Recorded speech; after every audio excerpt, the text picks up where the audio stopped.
हो जाओ भाई, थोड़ा थोड़ा पीछे हो जाए मोबाइल वाले आप। पहले आपका स्वागत है और DOM परिषद दलित ओबीसी माइनॉरिटी कन्फेडरेशन और बामशेर पवन मेश्राम जी जिसके अध्यक्ष हैं, शुरुआत इनिशिएशन हुआ वरिष्ठ नेता कांग्रेस से दिग्विजय जी की उपस्थिति में। दिग्विजय जी आज मध्य प्रदेश में हैं, तो बावन मेश्राम जी की अनुपस्थिति में उनके प्रतिनिधि आए हैं, रविंद्र प्रताप सिंह जी, और इंडिया गठबंधन का है, एनजीओ का, नागरिक समाज का, पत्रकारों का भी। मैं आउटसेट में कहना चाहूंगा कि मैं राजनीतिक हूँ प्रोफेशनली, आप पत्रकार हैं, लेकिन कभी कभी ऐसा होता है कि neither you are journalist nor I am a politician. I must perform a conscious keeper, conscious citizen. आपको उसी तरीके से कि जैसे मैं पत्रकारों से नहीं बात कर रहा हूँ, एक जिम्मेदार नागरिक से बात कर रहा हूँ। ये 10 सवाल हैं, 5 का भी जवाब दे दे, इलेक्शन कमीशन ऑफ इंडिया राजनीति छोड़ दूंगा, या तो election commission of India ballot paper से चुनाव करेगा। Need not to mention that all over the world the EVM machine has been done away with. America, Germany, Netherlands, all over the world. मैं ये सवाल करता हूँ, आपका समय न लेते हुए ज्यादा। पहला सवाल है, आपको हैंड आउट मिल गया होगा, एक ब्लैक बॉक्स है जिसमें ट्रांसपेरेंसी नहीं है, हम देख नहीं सकते, और जब वोटर अपना वोट दे देता है तो देख नहीं सकता कि किसको उसने वोट दिया। पहला नंबर है। दूसरा, इसकी जो डिजाइनिंग है, सॉफ्टवेयर हार्डवेयर। दूसरा सवाल, वो पब्लिक जान नहीं सकती है, उसकी कोई इंक्वायरी नहीं हो सकती। इसके लिए सिटीजन कमीशन ऑन इलेक्शन में बना था, जिसमें चीफ जस्टिस नहीं तो जज ऑफ सुप्रीम कोर्ट भी थे, Deva Sahayak ji, senior IAS officer, world level के साइंटिस्ट, प्रोफेसर सुभाषित बनर्जी जो अशोका यूनिवर्सिटी में है, दुनिया के और देश के भी कंप्यूटर साइंटिस्ट और वैज्ञानिक भी इस कमेटी में थे। इस कमेटी ने कंक्लूड किया, क्या कंक्लूजन रहा है कि उसका पूरे दुनिया के ग्लोबल की हैकिंग पॉसिबल है, टेम्परिंग पॉसिबल है, स्पूरियस वोट इंजेक्शन, बाहर से वोट इधर उधर किया जा सकता है। ये उनकी एक्सपर्ट की कमेटी है, इलेक्शन कमीशन जवाब दे दे। अब ये नहीं कि कोई कितने IAS उसमें हैं, कितने साइंटिस्ट हैं, कितने टेक्नोक्रेट हैं, और आप गूगल कर सकते हैं कि सिटीजन्स कमीशन ऑन इलेक्शन, और सुप्रीम कोर्ट के जज ने इसका लीड किया था। इससे 2-3 चीजें उन्होंने सवाल किया था। दूसरा है verify easily before the vote cast करने के पहले वो स्लिप को वेरीफाई नहीं कर सकता वोटर को। दूसरा एंड टू एंड, यानी बैलेट यूनिट से लेकर के कंट्रोलिंग यूनिट तक कोई वेरिफिकेशन सिस्टम नहीं है। तो ये दूसरा सवाल है जो इसकी रिपोर्ट है सिटीजन्स कमीशन ऑन इलेक्शन। तीसरा सवाल मैं पूछता हूं, ये कुल मिला के 22 को बन गया और जो वोटर वेरिफाइबल पेपर ट्रेल है, ऑडिट ट्रेल है, वो 7 मिनट्स के लिए दिखता है, 7 सेकंड के लिए वो दिखता है। अभी जो एक ब्लैक कांच लगा दी है उसका भी डिमॉन्स्ट्रेशन हम कराएंगे। 2 मिनट का डिमॉन्स्ट्रेशन है, वो बहुत इंपॉर्टेंट है। वो बता देंगे कि किस तरह से वोटर वोट कास्ट करता है, देख लेता है कि है पंजे पर है कि लोटस पर है। पहले ट्रांसपेरेंट गिलास था, अब ब्लैक गिलास है, और जैसे हटता है तब पर्ची कट के गिरती है। उसको तो दिखता है कि हमने तो हाथ पर दिया, लेकिन जब हट जाता है तो पर्ची वो लोटस की यानी कमल की पर्ची कट करके गिरती है। उसके सॉफ्टवेयर इंजीनियर यहाँ पर आएंगे और डेमोन्स्ट्रेट करेंगे। तीसरा सवाल। चौथा है जो कहते हैं स्टैंड अलोन, ये मशीन स्टैंड अलोन नहीं है। ये इतना भ्रामक बात है कि 2019 से पहले दो ही आइटम था, एक बैलेट यूनिट थी और कंट्रोल यूनिट थी। बीच में वीवीपैट 2013 का जजमेंट था, 2019 में लागू हुआ। उसमें 2 चीज बाहर से अटैच होती है। जो प्राइवेट कंपनियों के इंजीनियर्स कॉन्स्टिट्यूंसी में जाते हैं वो लैपटॉप से और सिंबल लोडिंग यूनिट से प्रोग्रामिंग डालते हैं,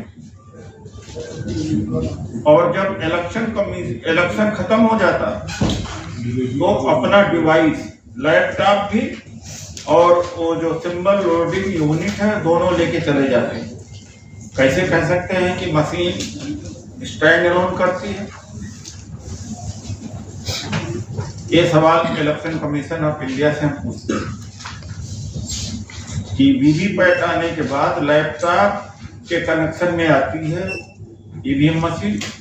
वीवीपैट लगने के बाद में सिंबल लोडिंग यूनिट जो डिवाइस, 2 डिवाइसेस हैं, और जैसे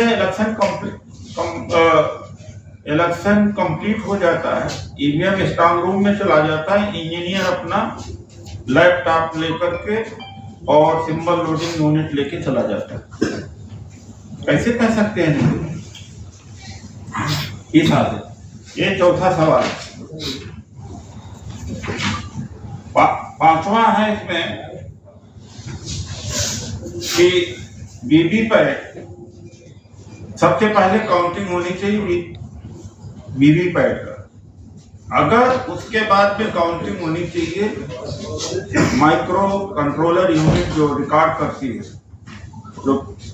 जो चिप है जहां से उसका होता है, अगर उसमें कोई फर्क आ रहा है तो उसको फॉर्म नंबर 20 है, उसके डिटेल मैं वो टेक्निकल चीजें हमें ज्यादा और माय अंडरस्टैंडिंग आई देते नहीं, लेकिन इसका है कि अगर डिस्क्रिपेंसी है तो कैंसिल होना चाहिए, क्यों नहीं? तो पहले वीवीपैट की काउंटिंग होनी चाहिए। छठा सवाल है कि इलेक्शन कमीशन इंडिपेंडेंट है कॉन्स्टिट्यूशन में। अब तो इसमें कॉन्स्टिट्यूशन नहीं रहा, नीदरलैंड की कंपनी इन्वॉल्व होगी, भारत इलेक्ट्रॉनिक्स लिमिटेड सरकार की कंपनी इन्वॉल्व हो गई, मिनिस्ट्री इन्वॉल्व हो गई, बीजेपी इन्वॉल्व हो गई, ECI electronic corporation of India involve हो गई। अब जो कॉन्स्टिट्यूशन में मैंडेट दिया गया था कि इलेक्शन कमीशन इंडिपेंडेंट बॉडी है, अब तो फॉरेन की कंपनी जो चिप देती है, चिप में क्या दिया है ना उसको बीईएल को पता है, ना इलेक्शन कमीशन ऑफ इंडिया को पता है, ना मिनिस्ट्री को पता है, ना इलेक्शन कमीशन को पता है। तो जो एक थियरी कहते हैं कि वो किसी से कनेक्टेड नहीं है, प्रभावित नहीं है, वो थियरी डिस्ट्रॉय होती है। यहाँ पर इलेक्शन कमीशन इसका जवाब नहीं दे सकता। सातवां यह है कि जो ये कहते थे कि electrically erasable and program memory, जो कहते तो वन टाइम जो बर्ट हो जाता है चिप, उसमें रीराइट नहीं हो सकता। लेकिन रिसेंट तमाम ऐसी खबरें आई हैं जिसमें कहा कि वो चिप में रीराइट किया जा सकता है। उसका जवाब इन्होंने नहीं दिया। और इसमें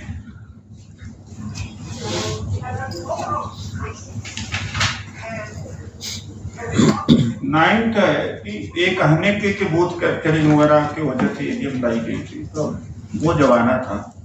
आज सीसीटीवी कैमरा है, पुलिस लगाई जाती है, हेवी डिप्लॉयमेंट होता है और जागरूकता है, कन्विंस का रोड कनेक्टिविटी, उससे ये तुलना नहीं की जा सकती। फिर एक लॉजिस्टिक की बात कहते हैं कि जब पंचायत का चुनाव बैलेट से हो सकता है, ये सस्ता है, यानी ईवीएम मशीन 2 लाख से ज्यादा की कीमत की आती है और बैलेट पेपर इतना महंगा नहीं होता, छापना इतना महंगा नहीं होता। और जब वो चुनाव हो सकते तो ज्यादा से ज्यादा 2 हफ्ते में बैलेट पेपर से चुनाव कराया जा सकता है। और वो लोकल अथॉरिटी वहाँ की है जो बैलेट पेपर छापती है, डिस्ट्रिक्ट मजिस्ट्रेट इलेक्शन ऑफिसर छापता है। तो ये जो बहानेबाजी है कि ये तो बड़ा लंबा प्रोसेस है और बैलेट बॉक्सेस भी वही बनते हैं, बैलेट बॉक्सेस भी लोकल में ही बनाते हैं जो लोकल लोहे में काम करने वाले होते हैं। तो roll back to ballot paper is not difficult. इन सारे सवालों का जवाब इलेक्शन कमीशन दे। अगर इलेक्शन कमीशन देता है तो ठीक है, नहीं 22 फरवरी को इसमें सीपीएम, सीपीआई, आरजेडी, कांग्रेस तो है ही है, डीएमके जितने हैं, वाम सेफ है और नागरिक समाज और गुरनाम सिंह चढ़ूनी भी आने वाले थे, नहीं है, किसान संगठन, बहुजन मुक्ति पार्टी भी है। तो सब लोग उस प्लेटफॉर्म पर परसों आ गए और परसों से आगाज शुरू होगी। नहीं, ऐसा प्रयास ये जो कुछ लोग अभी जंतर मंतर करते हैं, इसकी शुरुआत मैंने ही की थी। 5 नवंबर को हमने रैली की थी रामलीला मैदान में ईवीएम के खिलाफ, तब संज्ञान नहीं लिया गया। जब 3 राज्यों का चुनाव हारा और रिजल्ट बड़े सरप्राइजिंग आए, बीजेपी के लोग भी सरेंडर कर चुके थे मध्य प्रदेश, छत्तीसगढ़ में। जब रिजल्ट आए तब लोगों का नजर ज्यादा थी। तो 3 दिसंबर के बाद में हमने शुरू की पहली मीटिंग, दूसरी मीटिंग, उसमें से फिर कुछ एडवोकेट लोग आए, इसमें महमूद पराचा जी जुड़े, राजेंद्र पाल गौतम जी जुड़े। फिर हमने, वो लोग तो जदा कदा वकील लोग करते हैं, बहुत अच्छा करते हैं, लेकिन हमने देखा कि जब तक पॉलिटिकल पार्टी इन्वॉल्व नहीं होंगी तब तक कुछ हो नहीं सकता। ये सरकार एनजीओ से सुनने वाली नहीं है। एनजीओ सिर्फ क्या, एक एफआईआर दर्ज नहीं हो सकती। जब किसान अपनी समस्या को लेकर के खुद लड़ रहा है तो पॉलिटिकल पार्टी जब अपनी समस्या को लेके लड़े, हम उनके पीछे हैं, उनके साथ हैं। अगुवाई उन्हीं को करना है और करना उन्हीं को चाहिए। तो अब एक तरह से अगुवाई उन्हीं की तरफ है। हमने राष्ट्रीय अध्यक्ष जी से खड़गे जी से बातचीत किया, दिल्ली में है तो उनका भी संबोधन होगा। तो इस तरह का हमने 10 सवाल इलेक्शन कमीशन ऑफ इंडिया दिया है। तब तक जवाब दे नहीं पाएगी। 22 फरवरी को जंतर मंतर पर नागरिक समाज, पत्रकार, एनजीओ, पॉलिटिकल पार्टी के लोग, politician, intellectual, social organization, SC/ST organization, they are all going to join hands together to protest against ABM. Thank you. Doctor साहब, दो सवाल है। एक सवाल है कि जब 10 साल आप सत्ता में थे उस वक्त ईवीएम हटाने के लिए आपने कोई एफर्ट क्यों नहीं किया, आपने क्यों नहीं हटाया? दूसरा सवाल कि बैलेट पेपर से अभी आपने देखा कि जो इलेक्टेड मेंबर हैं वो बैलेट वोट कास्ट कर रहे हैं, तो उनके 8 वोट अभी चंडीगढ़ में आपने देखा मेयर के चुनाव में, तो उनके पास जो सीट है वो आप बैलेट पेपर ले आए या कुछ भी उससे वो जीतेंगे, फिर उसके लिए आप की क्या स्ट्रेटजी है, आप उसको कैसे फेस करेंगे? देखिए, ऐसा है कि अमेरिका ने भी और कंट्रीज ने भी ईवीएम को अडॉप्ट किया था, और जब देखा पेगासस जैसे और आपका हॉटस्पॉट है, ब्लूटूथ है, तमाम सारे डिवाइसेस आए, एंड फाइनली ये पता लगा कि फास्ट डेवलप हुआ। तो अब अमेरिका में 2018 में डेफकॉन कॉन्फ्रेंस लास वेगास में हुआ, हैकर्स है ईवीएम मैन्युफैक्चरर्स की मीट हुई और सारी ईवीएम हैक कर दी। आप गूगल कर सकते हो। हालांकि यूरोप पे, अमेरिका में हैकर्स एंड मैन्युफैक्चरर्स की कॉन्फ्रेंस अक्सर होती रहती है, लेकिन वो बड़ा फेमस है क्योंकि लार्ज स्केल पर, तो ईवीएम हैक हो गई थी। तो अब यहाँ से धरती से मार्स और चंद्रमा पर कोई डिवाइस को कंट्रोल किया जा सकता, तो ईवीएम कौन सी बड़ी चीज है? ईवीएम कोई बड़ी चीज नहीं। तो अब अच्छे के लिए लाया गया था, और जब देखा कि अब सॉफ्टवेयर कोई ऐसा नहीं कि जिसको मैनिपुलेट नहीं किया जा सकता, छोड़ देना चाहिए। पहले की जो दवाएं थी काम करती थी, उनसे अच्छी दवाएं आने लगी तो इंसान ने छोड़ दिया। ये तो निरंतरता है, अच्छी बात है, ले आना कोई खराब नहीं थी, लेकिन बाद में देखा कंपैटिबिलिटी नहीं है टेक्नोलॉजी के साथ, छोड़ दिया।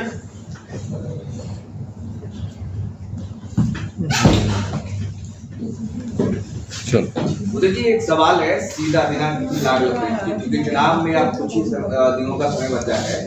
अगर ईवीएम नहीं हटाया जाता है, चुनाव आयोग ईवीएम नहीं हटाती है, तो 24 में क्या आप चुनाव का बहिष्कार करेंगे या फिर ईवीएम पे ही वोट करेंगे? और क्या ये आपका जो प्रेस कॉन्फ्रेंस है, कि आप कांग्रेस के वरिष्ठ नेता भी हैं, आपकी पार्टी पूरी तरह से सहमत है?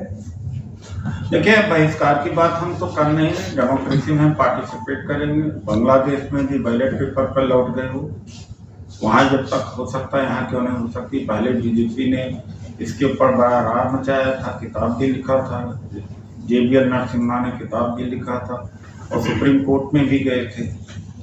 तो ऐसा नहीं है कि बाइकआउट करेंगे, और ये मेजर फैसला इंडिया गठबंधन के ऊपर छोड़ना चाहिए।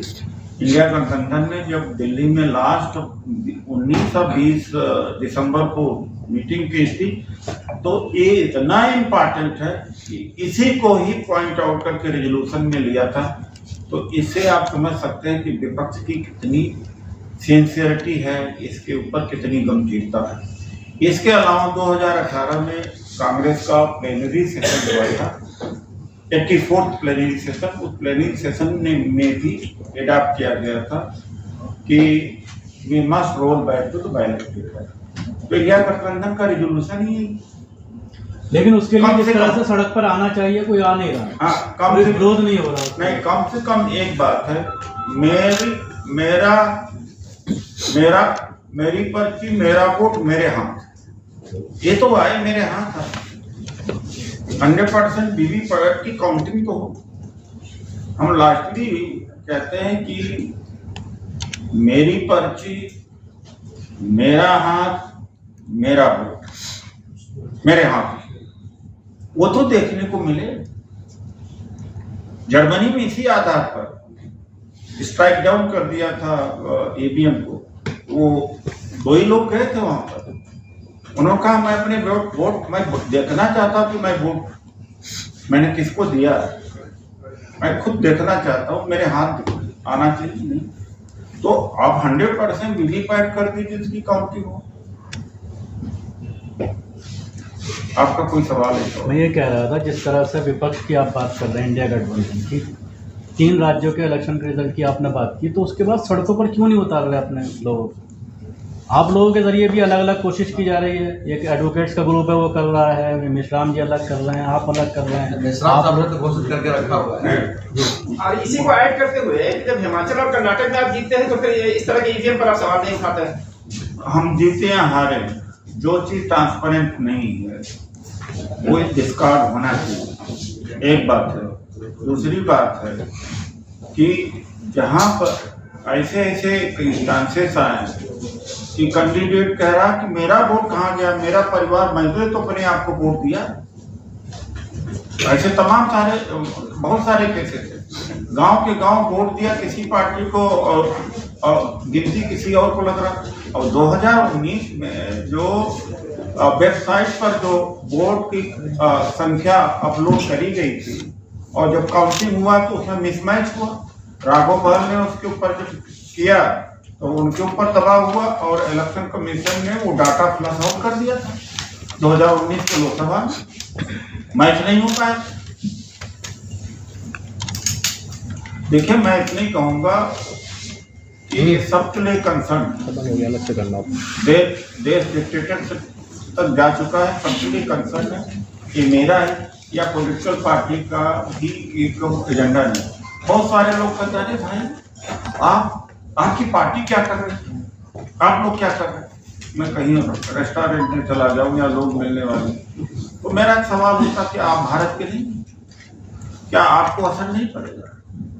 आजादी छिनेगी, डेमोक्रेसी जाएगी, आपको असर नहीं पड़ेगा। इन अदर कंट्रीज अपोजिशन नहीं रोड पर आता, चाहे जॉर्ज फ्लॉयड का मामला हो, आप चाहे देख लीजिए किसान आंदोलन जो इस समय बर्लिन में, पेरिस में, स्पेन में, मैड्रिड में हर जगह चल रहा है, कोई पॉलिटिकल पार्टी उसको लीड कर रही है। वो नागरिक समाज है, citizen, common citizen, be a journalist, be a business person, be a teacher, be a student, they think that it is their country, हमें करना चाहिए। तो मैं उसी स्पिरिट से आपके सामने उपस्थित हुआ हूँ। और मैं ये भी कहूँगा कि 22 के लिए आप जरूर आए। ये भी मैं कहूँगा कि 22 के बारे में लिख दीजिएगा।